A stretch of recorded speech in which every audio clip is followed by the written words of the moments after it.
Whoa, whoa, whoa. Hold everything. Bipolar Blue checking in with breaking news. Are you kidding me?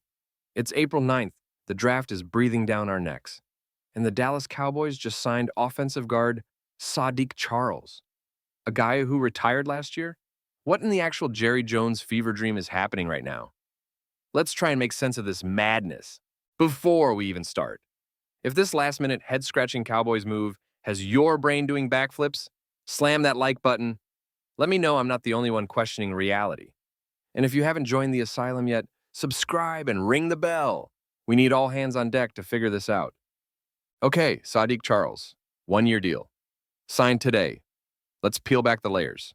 Former Washington fourth-rounder, played guard. Now showing guard, mostly left. Okay, fine.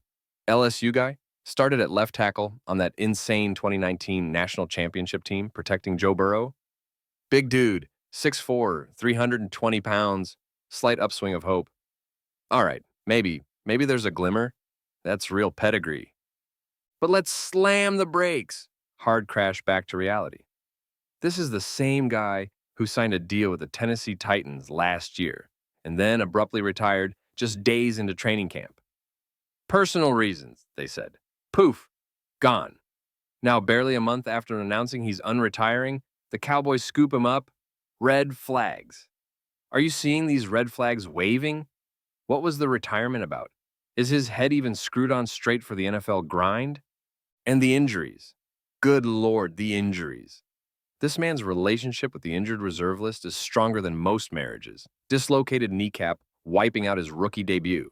Multiple other stints on IR. Can he even stay healthy for a full camp, let alone a season? This feels less like signing depth and more like prepaying for physical therapy. So the Cowboys bring him in to compete with Robert Jones for a guard spot. Is this the master plan? Throwing guys who have barely played or were recently retired at a position of need and hoping for divine intervention? This is peak Cowboys bargain bin rummaging, hoping lightning strikes instead of, drafting reliable talent early. Let me be crystal clear. This signing, while adding a camp body with some past pedigree, does not, I repeat, does not solve the Cowboys' offensive line problems. This does not mean they can ignore OL in the early rounds of the draft. This is a low-risk flyer, a lottery ticket, not a solution. Don't let the front office spin this as some genius move that addresses the need.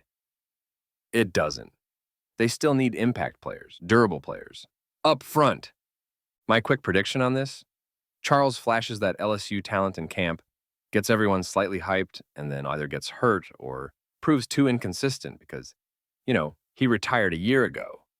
This signing changes nothing about the absolute necessity to draft offensive line help within the first 2 days. All right, that's the Bipolar Blue emergency reaction to the Saahdiq Charles signing. Potential upside, buried under a mountain of question marks and red flags. What do you think? Smart depth signing or another disaster waiting to happen? Does this move make you feel any better or worse about the OL heading into the draft? Let me know your unfiltered thoughts below. Bipolar Blue out.